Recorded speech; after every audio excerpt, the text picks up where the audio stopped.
इस संसार में इंजीनियरिंग के बल पर हमारे पास हर तरह की सुविधा आ गई है, पर इंसान की खुशहाली इंजीनियरिंग या बाहरी दुनिया ठीक करने से नहीं आएगी। अगर आप बाहरी हालात ठीक करते हैं तो ये कंफर्टेबल और सुविधाजनक बन जाएगा, लेकिन खुशहाली तभी मिलेगी जब आप इसे ठीक करेंगे, वरना ये नहीं होगा। बाहरी हालात के साथ आप चाहे जो भी करें, आप उन्हें 100% वैसा कभी नहीं बना सकते जैसा आप चाहते हैं। जीवन में एक भी परिस्थिति 100% आपके मुताबिक नहीं होती है ना। बस थोड़ा हिस्सा आपके हाथ में होता है, कुछ आपके हिसाब से होता है, कुछ मेरे हिसाब से होता है, चलता है। दुनिया आपके हिसाब से नहीं चल रही, और आपके जीवन में एक भी इंसान 100% वैसा नहीं है जैसा आप चाहते हैं कि वो हो, है कि नहीं।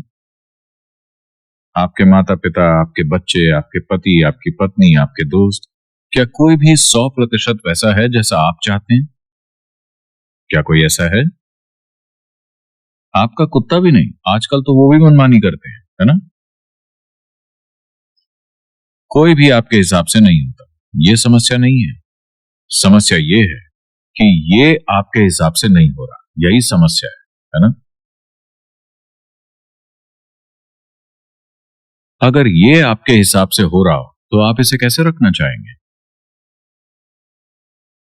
ये एक सवाल है। अगर ये 100% वैसा हो जैसा आप चाहते हैं तो आप इसे कैसे रखना चाहेंगे? खुश या दुखी? बिल्कुल खुश, है ना। आप जितना ज्यादा सुखद हो सके उतना, है ना। तो अभी समस्या बस यही है कि ये वैसा नहीं है जैसा आप चाहते हैं, या ये संयोग से चल रहा है। अगर आप संयोग से जीने वाले प्राणी हैं तो आप कभी भी मुसीबत में पड़ सकते हैं, है ना। सबसे पहले वो क्या है जिसे आप मैं कहते हैं? जब आप कहते हैं मैं, तो आप किन चीजों की बात कर रहे हैं? आप अपने घर, अपनी कार, अपने कपड़ों की बात नहीं कर रहे हैं क्या? जब आप कहते हैं मैं, तब आप इसकी बात करते हैं। सब कुछ वैसा हो रहा है जैसा आप चाहते हैं, लेकिन ये एक चीज वैसी नहीं हो रही जैसी आप चाहते हैं, और यही दुख का कारण है ना।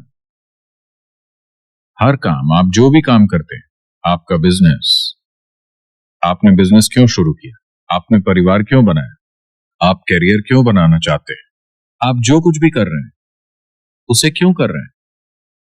चाहे आप मंदिर जाते हैं या बाहर जाते हैं, आप अपनी खुशहाली की ही खोज में हैं, है कि नहीं। हाँ, जो आदमी मंदिर जाता है उसे लगता है कि उसकी खुशहाली वही है, जो आदमी बाहर जाता है उसे लगता है कि उसकी खुशहाली वही है। ऐसा ही है ना। दोनों को एक ही चीज की तलाश है, दोनों ही किसी तरह के सुखद अनुभव की तलाश में है।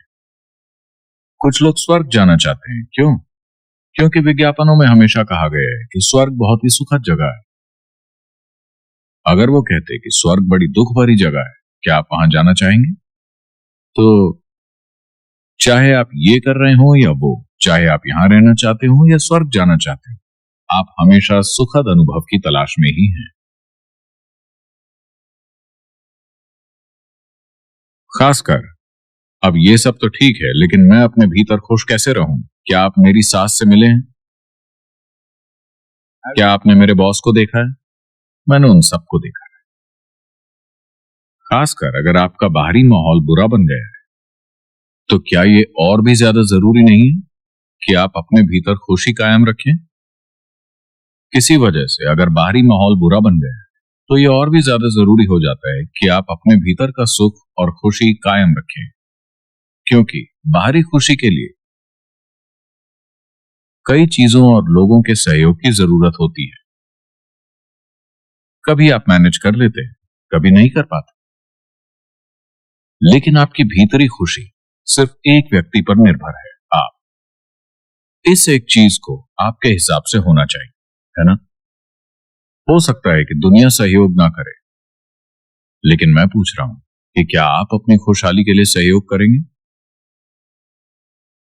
आप में से कितने लोगों के जीवन में 24 घंटों का कम से कम एक ऐसा हिस्सा हुआ है इतनी लंबी जिंदगी में, 24 घंटों का बस एक ऐसा हिस्सा जब आप पूरी तरह से आनंद में थे, एक भी पल की घबराहट नहीं, एक भी पल की चिड़चिड़ाहट नहीं, एक भी पल का गुस्सा नहीं, एक भी पल की अशांति नहीं, आप पूरे 24 घंटे आनंद में रहे। बहुत ही कम लोग इसके लिए हां कह सकेंगे। देखिए, अगर एक दिन खराब रहा तो बात समझ में आती है। अगर एक दिन भी वैसा नहीं हुआ जैसा आप चाहते हैं, तो आप किसी बुनियादी बात से चूक रहे हैं, है ना? हाँ, अगर एक 24 घंटे भी ठीक वैसे नहीं बीते जैसे आप चाहते हैं, तो जरूर किसी बुनियादी चीज की कमी है ना? This is because we are functioning accidentally. ऐसा इसलिए है क्योंकि हम संयोग से चल रहे हैं। हम इस मानव तंत्र को चला रहे हैं, इसके बारे में कुछ भी जाने बिना, इसके बारे में कुछ भी समझे बिना। मिसाल के लिए, आप अपनी कार में बैठते हैं, आपको नहीं पता कि ये 3 पैडल क्या है। आप मन चाहे तरीके से किसी भी पैडल को लात मारते हैं। पता है आप कितने झटकेदार ड्राइवर होंगे? अभी बस यही हो रहा है। ऐसा नहीं है कि आप शांति नहीं जानते, ऐसा नहीं है कि आप खुशी नहीं जानते, ऐसा नहीं कि आपने आनंद या परमानंद के पलों का अनुभव नहीं किया। समस्या बस ये है कि ये टिकता नहीं है ना? ये झटकेदार है। आपकी खुशहाली अभी एक झटकेदार अवस्था में है। इस पल आप अद्भुत हैं, अगले पल आप बुरे हैं। इस पल आप खूबसूरत हैं, अगले पल आप बदसूरत हैं। इस पल आप बहुत खुश हैं, अगले पल पता नहीं क्या। क्या ऐसा नहीं हो रहा? जब आप 5 साल के थे, तब आप कितने खुश थे, और आज आप कितने खुश हैं? एक दिन में खुशी के जितने पल होते हैं, ये बढ़ा है या कम हुआ है? कम हुआ है। देखिए, जब आप 5 साल के थे, तो आपका खुद का कोई जीवन नहीं था। उन्होंने जो कहा आपको वो करना होता था। आज ये जीवन आपका अपना है, सब कुछ आपका है। हर वो चीज जो आपने की, आपने उसे खुशहाली और आनंद पाने के लिए ही किया, लेकिन ये कम हो रहा है। इसका मतलब है कि कोई बुनियादी गलती हो रही है ना? यहां कोई उस उम्र का नहीं है। मान लीजिए कि आपके पास एक कार थी। आपने सन 1940 में एक कार खरीदी। इसके साथ आपको 2 नौकरों की जरूरत होगी, क्योंकि सुबह पुश स्टार्ट। सन 1950 में अगर आपने कार खरीदी तो एक ही आदमी काफी, क्योंकि क्रैंक स्टार्ट। आज आपकी सभी कारें सेल्फ स्टार्ट है ना? मैं बस इतना पूछ रहा हूं कि आपकी खुशी, आपकी शांति, आपकी खुशहाली, हम इसे पुश स्टार्ट पर रखें या हमें इसे सेल्फ स्टार्ट पर लाना चाहिए? मैं सुनना चाहता हूं। Self start. मैं केवल टेक्नोलॉजी अपग्रेड करने की बात कर रहा हूं, लेकिन अभी ये पुश स्टार्ट पर है कि नहीं? बस अगर आप इसे सजगता से चला सकें, तो आप यहां स्वयं सृष्टि के रचयिता की तरह रह सकते हैं। आप अपना जीवन ठीक वैसा बनाएंगे जैसा आप चाहते हैं। तो मेरे ख्याल से सबसे अहम इंजीनियरिंग यही होगी कि आप खुद की इंजीनियरिंग करके खुद को वैसा बनाएं जैसा आप चाहते हैं, इससे पहले कि हम दुनिया की इंजीनियरिंग शुरू करें। एक बार जब आप एक इंसान के रूप में इस दुनिया में आते हैं, तो केवल जिंदा रहना और गुजारा चलाना काफी नहीं होता, है ना? केवल खाना, सोना, बच्चे पैदा करना और एक दिन मर जाना एक इंसान के लिए काफी नहीं होता। अगर आप किसी और जीव की तरह इस दुनिया में आते हैं, तो पेट भरा यानी लाइफ सेट। जब आप एक इंसान के रूप में इस दुनिया में आते हैं, तो खाली पेट बस एक समस्या, पेट भरा सैकड़ों समस्याएं। आपका जीवन तभी शुरू होता है जब जिंदा रहने की व्यवस्थाएं हो जाती हैं, है ना? अब एक इंसान के तौर पर आप लगातार किसी और चीज की तलाश में हैं। आप संतुष्टि चाहते हैं, किसी चीज से परे जाना चाहते हैं, ये हम बाद में देखेंगे। लेकिन अभी आप चाहे जिसकी भी तलाश कर रहे हो, सबसे पहले आपको अपने जीवन के अनुभव को अपने हाथों में लेना चाहिए, है ना? जब आप 5 साल के थे, तो आपका चेहरा ऐसा था, दमकता हुआ। धीरे धीरे बहुत से चेहरे लटकते जा रहे हैं, दाढ़ी बढ़ाने की वजह से नहीं, बस ऐसे ही आप अपने शहर में किसी भी मुख्य सड़क पर जाकर खड़े हो जाइए। हर मिनट सैकड़ों लोग आ जा रहे हैं। बहुत से लोग अपनी ड्रीम मशीन चला रहे हैं। आपको सड़क पर कितने खुश चेहरे दिखते हैं? कितने? अगर कुछ दिखे तो अक्सर वो बच्चों के या यंगस्टर्स के चेहरे होंगे। 30 साल से ऊपर के सारे चेहरे लंबे होते हैं। उन्हें क्या हुआ? उनमें से ज्यादातर लोगों के लिए जीवन उनकी कल्पना से कहीं बेहतर हुआ है। आप में से अधिकतर लोगों के लिए जीवन आपकी कल्पना से कहीं बेहतर रहा है। आप अपने पिता या दादा से कहीं बेहतर जीवन जी रहे हैं। मेरा मतलब भौतिक तौर पर। हाँ, क्या आप अपने पिता या दादा से बेहतर सुख सुविधाओं वाला जीवन नहीं जी रहे? अगर आपके दादाजी कोई महाराजा थे तो बात अलग है। तो ऐसा नहीं है कि आपके जीवन के साथ कुछ बुरा हो रहा है, फिर भी चेहरे लंबे होते जा रहे हैं। क्यों? अगर आप अपनी खुशी की तलाश में हैं और आप पूरी दुनिया को ठीक करना चाहते हैं, तो ये दूरी कभी पूरी नहीं होगी।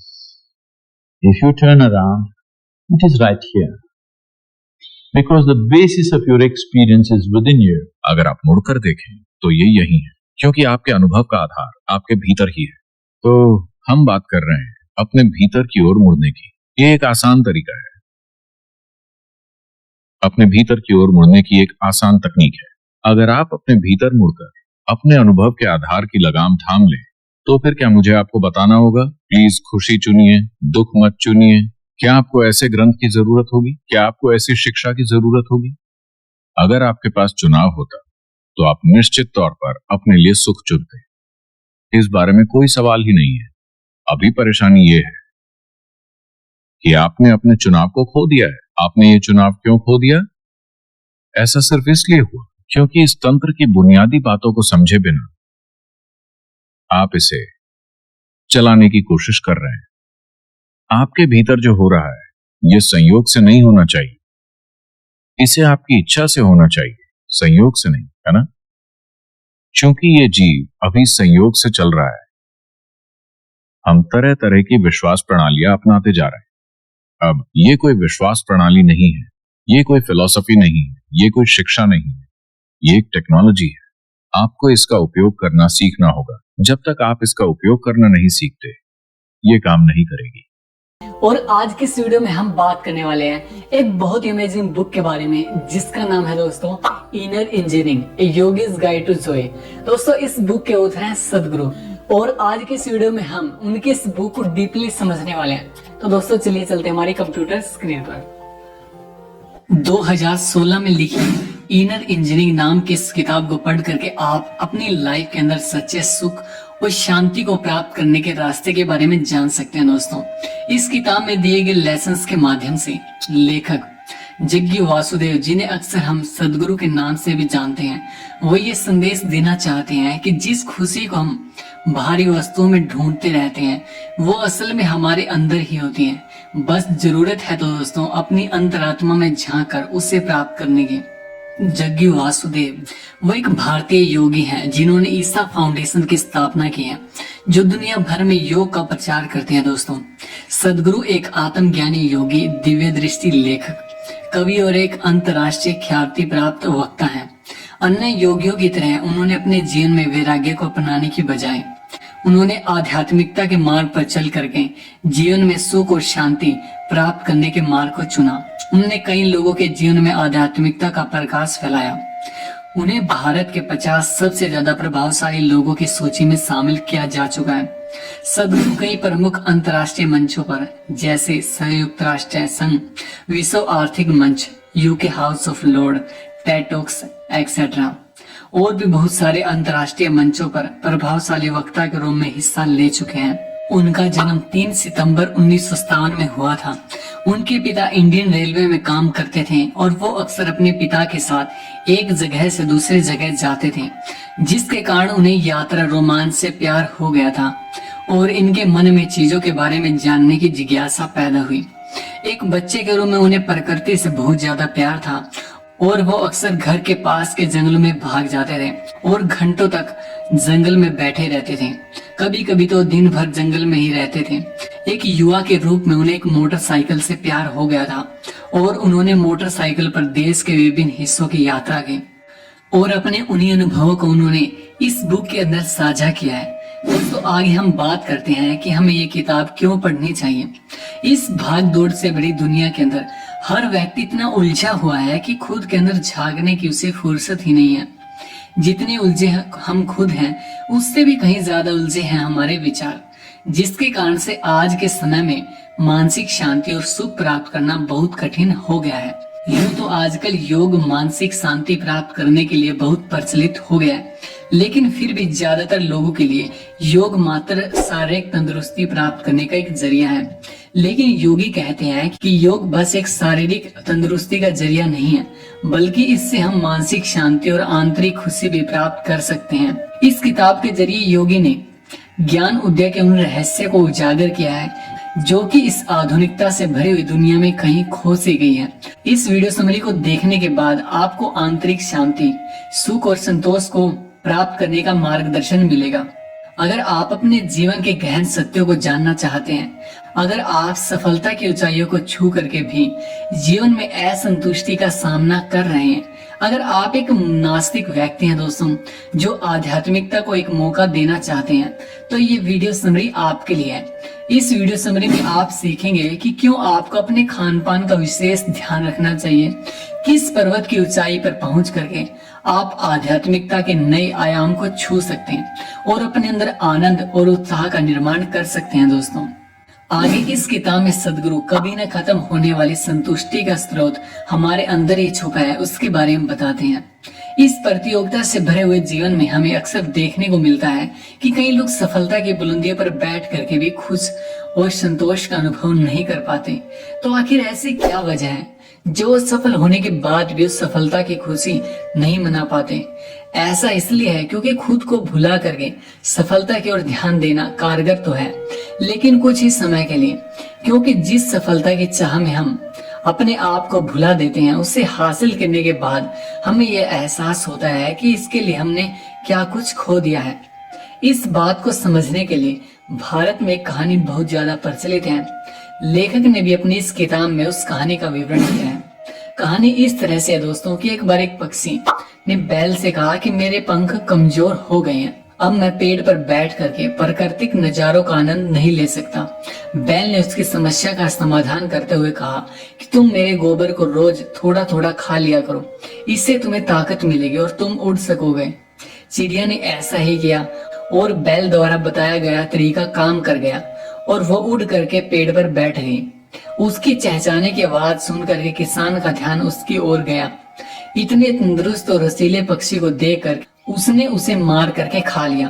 ठीक ऐसा ही इंसानों के साथ भी होता है दोस्तों। कामयाबी को पाने के लिए कभी कभी हम किसी भी हद तक चले जाते हैं, लेकिन उसका नतीजा हमेशा अच्छा नहीं होता।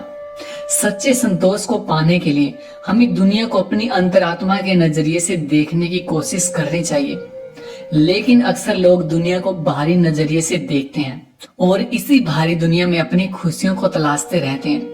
उदाहरण के लिए सदगुरु कहते हैं कि जब हम कोई किताब पढ़ते हैं तो ज्यादातर लोगों के हिसाब से वो किताब हमारे हाथ में होती है, लेकिन असल में तो किताब पर जो रोशनी पड़ती है वो आपकी आंखों में प्रतिबिंब बना रही होती है। तो जो किताब आप पढ़ रहे होते हैं वो आपके अंदर ही है। लेखक कहते हैं कि इस सिद्धांत को समझना बहुत ज्यादा जरूरी है कि सच्ची खुशियां और संतोष तो हमारे अंदर ही बचा है दोस्तों। और आगे सदगुरु हमें बताते हैं कि हम अपनी लाइफ के अनुभवों को अपने हिसाब से नया मोड़ दे सकते हैं, क्योंकि हमारी सोच और हमारी भावनाएं हमारे द्वारा ही संचालित होती हैं। आपने कभी इस बात पर गौर किया है कि क्यों कभी किसी को गले लगाने से हमें सुकून मिलता है और वहीं दूसरी ओर किसी के गले लगाने पर हमें घुटन महसूस होती है? लेखक कहते हैं कि दोनों ही सूरतों में काम एक ही है, लेकिन भावनाएं और सोच अलग अलग है। किसी अपने को गले लगाने से हमें आनंद महसूस होता है और वहीं दूसरी ओर जिसे हम नापसंद करते हैं उसे गले लगाने से हमें घुटन महसूस होती है। इस उदाहरण से ये बात साबित होती है दोस्तों कि हमारी भावनाएं हम खुद संचालित करते हैं और ये पूर्णतः हमारी सोच पर ही निर्भर होती हैं। एक ही प्रकार के कार्यों पर हमारा मस्तिष्क कई प्रकार की प्रतिक्रिया यानी कि रिएक्शंस देता है। ये इस बात पर निर्भर करता है कि सामने वाले व्यक्ति के बारे में हम क्या सोचते हैं, क्या भावनाएं रखते हैं। ये सारी भावनाएं हमारे ही मस्तिष्क का एक हिस्सा है और इन पर अपनी पकड़ बना करके हम अपने जीवन को अपने हिसाब से जी सकते हैं। लेकिन दुर्भाग्य की बात तो यह है दोस्तों कि कई लोग इन भावनाओं को महसूस करने के लिए शराब और नशे का सहारा लेते हैं, जबकि सदगुरु का कहना है कि हमें इसकी कोई जरूरत नहीं है। इन बाहरी आनंददायक वस्तुओं की जगह हम अपने शरीर में खुद को एक आनंद से भर देने वाले अणु का निर्माण कर सकते हैं दोस्तों। और वो अणु है दोस्तों आनंद माइंड नाम का एक केमिकल जो हमारे शरीर में बनता है और ये हमें सुख और आनंद का एहसास करवाता है। इसका असर किसी अफीम के नशे से भी ज्यादा होता है। हमारे शरीर में इसकी ज्यादा से ज्यादा मात्रा बने, इसके लिए हमें जरूरत है बस थोड़े व्यायाम की और हर समस्या का समाधान करने के लिए खुद को मजबूत बनाने की। जैसे कि जब भी हमें कोई बड़ा कठिन काम मिले या फिर आप किसी समस्या में फंस जाएं, तो खुद को ये एहसास दिलाए कि सब कुछ ठीक हो जाएगा और आप ये काम आसानी से कर सकते हैं। हमारे देश के योगियों और साधुओं ने इसी अणु को ध्यान और साधना के जरिए अपने अंदर बनाने में महारत हासिल कर ली है। इसलिए वो असीम सुख और संतुष्टि का आनंद लेते हैं। और आगे सदगुरु हमें बताते हैं कि ज्यादातर लोग भावनाओं में बह करके जीवन के रास्तों का चुनाव करते हैं, जबकि इन रास्तों का चुनाव हमें पूरे होशो हवास में करना चाहिए।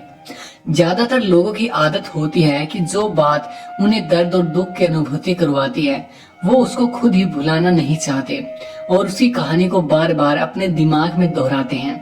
जैसे कि अगर किसी के साथ हमारा कोई रिलेशनशिप टूट जाता है तो हम महीनों और बरसों तक उसे याद करके खुद को दुख देते रहते हैं। कई लोगों की तो ऐसी आदत ही होती है कि उनके दिमाग में बस जिंदगी की दर्द भरी कहानियां ही चलती रहती है, जबकि लाइफ के प्रति हमारा नजरिया पॉजिटिव होना चाहिए। अपने अतीत की घटनाओं को भुलाकर नहीं राह अपनाना ही जिंदगी है। लेखक कहते हैं कि बुरे अतीत से अपना आज बुरा करने से अच्छा है कि उससे प्रेरणा लेकर के अपना कल अच्छा करें। लेखक ने बताया कि वो एक ऐसी लड़की को जानते हैं जिसने अपने जीवन के कड़वे अतीत से बहुत कुछ सीखा और संतोष प्राप्ति की राह पर चल पड़ी। उस लड़की और उसके भाई को नाइजीरिया की सेना ने दूसरे विश्व युद्ध के समय उसके परिवार से अलग कर दिया था। वो लोग उसे रेलवे स्टेशन पर ले गए और ट्रेन में बैठने के लिए कहा। इसी दौरान उसके भाई ने खेलते हुए अपना एक जूता गुम कर दिया। गुस्से में उसने अपने भाई को खूब मारा और खूब बुरा भला कहा, लेकिन वो आखिरी दिन था जब उसने अपने भाई को देखा। बाद में तो बस उसके मरने की खबर आई।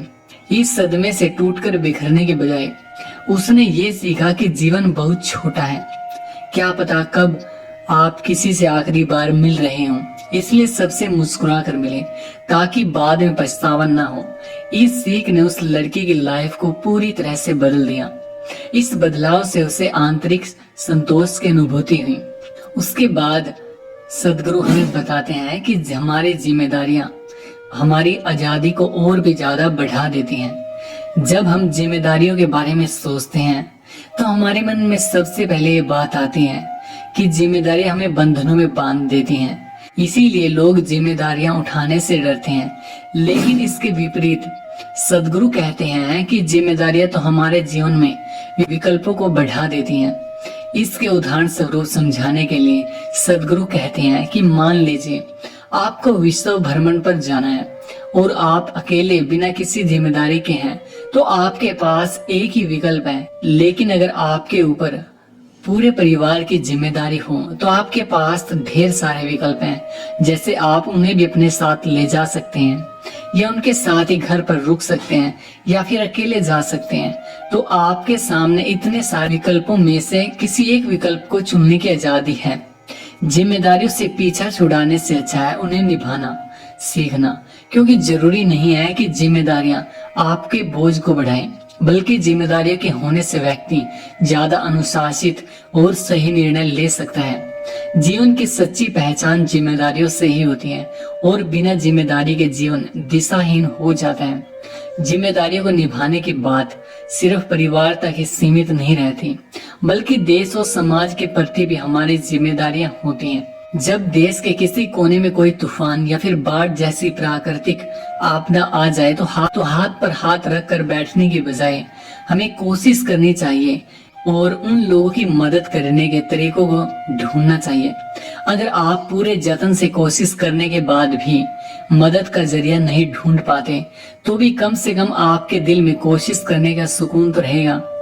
इसीलिए लेखक कहते हैं कि जिम्मेदारियों को निभाने के प्रयास में जितनी थकान होती है उससे ज्यादा कहीं सुकून उन्हें निभाकर संतुष्ट होने में मिलता है। दोस्तों आगे सद्गुरु हमें बताते हैं कि ज्ञान उदय के लिए शरीर, दिमाग, भावनाएं और ऊर्जा एक ही दिशा में काम करने वाली होनी चाहिए। दोस्तों जिस प्रकार जीवन के कई क्षेत्रों में टीम वर्क का होना जरूरी है उसी प्रकार से हमारे शरीर में भी सभी अंगों का एक साथ मिल करके काम करना बहुत जरूरी है ताकि हमारे शरीर में सभी कार्य सुचारू रूप से चल सकें।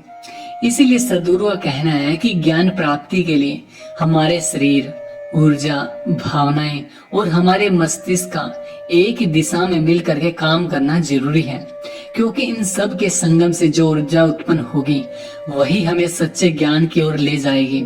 इस बात को और भी ज्यादा सरल तरीके से समझाने के लिए हमारे भारतीय साहित्य में एक कथा प्रचलित है। इस कथा के अनुसार एक बार 4 योगियों का एक समूह किसी वन से गुजर रहा था। उनमें से एक शारीरिक योग में विश्वास रखता था, दूसरा अंतरात्मा और मस्तिष्क की शक्ति में, तीसरा शरीर में बसे योग चक्रों की शक्ति को सबसे ऊपर समझता था। वहीं चौथे को ये लगता था कि अपनी भावनाओं पर विजय पाना ही सबसे जरूरी है। सब अपने अपने रास्ते को ज्ञान पाने का एकमात्र रास्ता मानते थे। वो वन से गुजर रहे थे कि अचानक तेज बारिश और तूफान आ गया। उन्होंने एक पुराने मंदिर में शरण ली। वो मंदिर बहुत पुराना था, उसमें दीवारें नहीं थी, इसलिए तूफान से खुद को बचाने के लिए उन चारों ने भगवान की मूर्ति के पास इकट्ठे होकर के एक दूसरे का हाथ थाम लिया। तभी अचानक वहां भगवान स्वयं प्रकट हो गए। उन्हें देख योगियों को आश्चर्य हुआ कि हम सारा जीवन आपकी उपासना करते रहे, तब आपने दर्शन नहीं दिए, तो आज कैसे प्रभु? भगवान मुस्कुराए और बोले, आज तुमने चारों शक्तियों का मिलान कर दिया।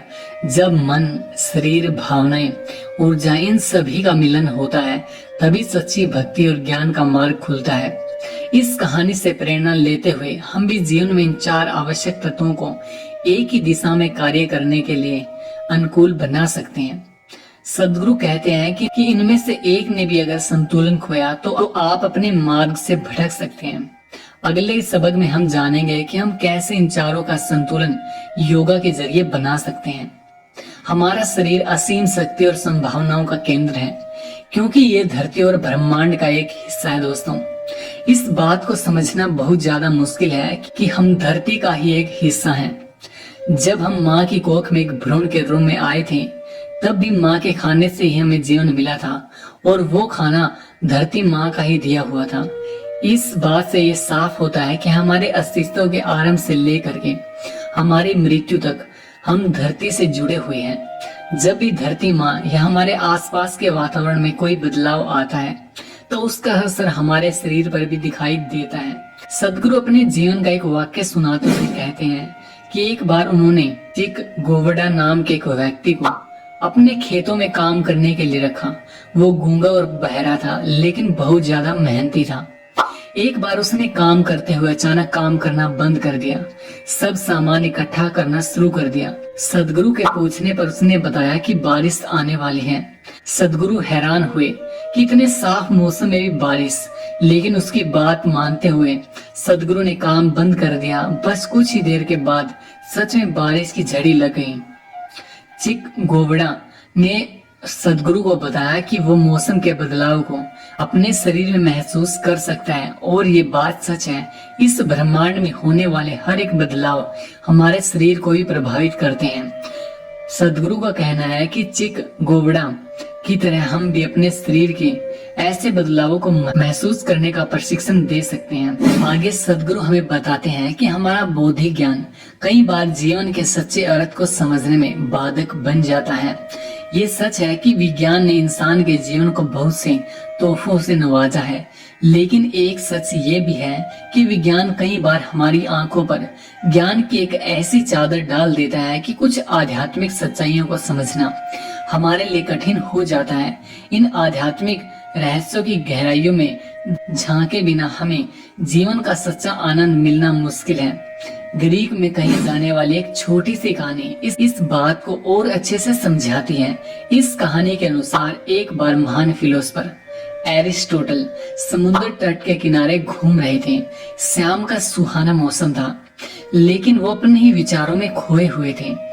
तभी उनकी नजर एक व्यक्ति पर पड़ी जो चम्मच से रेत में गड्ढा करने की कोशिश कर रहा था। एरिस्टोटल ने बड़ी ही हैरानी से उसे पूछा कि तुम ये क्या कर रहे हो? तो उस व्यक्ति ने जवाब दिया कि मैं समुद्र के पानी को भरने के लिए गड्ढा खोद रहा हूँ। ये बात सुनते ही एरिस्टोटल हंसने लगे। तो उस व्यक्ति ने कहा कि तुम मुझ पर हंस रहे हो, लेकिन तुम भी तो सोच सकते हो कि इस ब्रह्मांड का सारा ज्ञान तुम्हारे मस्तिष्क में समा जाएगा। तुम्हारा मस्तिष्क भी तो ब्रह्मांड के सामने एक छोटे से गड्ढे के समान है। फिर हम दोनों में से ज्यादा पागल कौन है? एरिस्टोटल ये बात सुनकर हैरान रह गए। वो चम्मच से गड्ढा खोदने वाले व्यक्ति और कोई नहीं था बल्कि फिलोसोफर हेराक्लिटस था। तो इस बात से हम समझ सकते हैं कि विज्ञान हमें ज्ञान तो देता है, लेकिन कई बार इस ज्ञान के कारण हम खुद को सर्वोपरि मानने लगते हैं और ये भूल जाते हैं कि हम इस ब्रह्मांड में एक छोटे से अंश मात्र हैं। जब तक हम खुद को ब्रह्मांड का एक हिस्सा मानकर नहीं चलेंगे, तब तक हम जीवन में सच्ची खुशियां प्राप्त नहीं कर सकते। आगे सदगुरु हमें बताते हैं कि कई स्थान आध्यात्मिक ऊर्जा का स्रोत होते हैं, जहां जा करके हम अपने आध्यात्मिक सफर की शुरुआत कर सकते हैं। कई लोग आध्यात्मिकता के ज्ञान को एक गुप्त मार्ग की तरह मानते हैं, लेकिन ऐसा नहीं है। इस मार्ग पर कोई भी चल सकता है, बस जरूरत है तो दृढ़ निश्चय और विश्वास की। लेखक के अनुसार ऐसे कई स्थान है जो कि ऊर्जा के स्रोत की तरह होते हैं। वहां जा करके हम अपने आध्यात्मिकता के सफर की शुरुआत कर सकते हैं। इस पृथ्वी पर कई ऐसे स्थान हैं जहां पर योगियों और महापुरुषों ने अपने अंतिम दिन बिताए हैं। वहां के वातावरण में आज भी उनकी शक्तियां और ऊर्जा का प्रवाह महसूस होता है। ऐसी एक जगह है तिब्बत में स्थित कैलाश पर्वत, जहाँ की फिजाओं में एक अजीब सी आध्यात्मिक शक्ति महसूस होती है। ऐसे स्थानों पर जा करके हम अपनी ऊर्जा, शरीर और इंद्रियों का सही संतुलन बना सकते हैं। अपने आप को दुनिया की भीड़ से अलग इस पृथ्वी के हिस्से के रूप में महसूस करते हुए हम इस सफर की शुरुआत कर सकते हैं। सदगुरु कहते हैं कि इन स्थानों पर रहस्यमय ऊर्जा का प्रवाह होता है, जो कि न सिर्फ हमारे आध्यात्मिकता को बढ़ाता है, बल्कि हमारे ज्ञान और स्वास्थ्य में भी बढ़ोतरी करता है। लेखक ने अपने जीवन का एक वाक्य सुनाते हुए कहा कि कैसे कैलाश यात्रा ने उनकी सेहत में सुधार किया। बात सन 2007 की है, जब बिगड़ती सेहत के कारण सदगुरु अस्पताल में भर्ती हुए थे। उसके बाद डॉक्टर ने कहा कि उन्हें कैंसर, मलेरिया और थायराइड एक साथ हो गया है। सदगुरु इससे निजात पाने के लिए कैलाश चले गए। वहां पहुंचने के कुछ ही दिनों बाद उनकी सेहत में सुधार आने लगा। इसलिए सदगुरु कहते हैं कि हम भी ऐसे किसी स्थान पर जा करके अपने शरीर का संतुलन बना करके अध्यात्म को पा सकते हैं। सदगुरु इस पुस्तक के सार में हमें बताते हैं कि जीवन की सच्ची खुशी और उमंग हमारे अंदर ही बसी है। ये हम पर निर्भर करता है कि हम अपनी जीवन को कैसे मोड़ देते हैं। चाहे तो हम खुद को खुश रख सकते हैं या फिर दर्द की तारों को बार बार छेड़ करके दुखी भी हो सकते हैं। अपने शरीर, मस्तिष्क और ऊर्जा को नियंत्रित करके और आध्यात्मिक सतलों के दर्शन से हम आंतरिक सुख और शांति प्राप्त कर सकते हैं। दोस्तों, सदगुरु हमें बताते हैं कि हमें अपने खाने को पूरा स्वाद लेकर के खाना चाहिए। जीवन में शांति के लिए सबसे जरूरी है वर्तमान में जीना। इसके लिए सबसे अच्छा तरीका है कि खाते वक्त आप अपने खाने का पूरा स्वाद लेकर के खाएं। अपने मुंह से आ रहे स्वाद और फ्लेवर को महसूस करें। अपने पहले प्यार या फिर ऑफिस में काम करने वालों या फिर कुछ भविष्य या भूतकाल की बातों को छोड़कर आपका पूरा ध्यान बस खाने में होना चाहिए। इस तरह से आप खुद को आध्यात्मिक रूप से जुड़ा हुआ पाएंगे। आज की इस वीडियो में बस इतना ही दोस्तों। मिलते हैं हमारी नेक्स्ट वीडियो में। तब तक के लिए आप सभी खुश रहिए और खुशियां बांटते रहिए। वी लव यू ऑल दोस्तों। जय हिंद।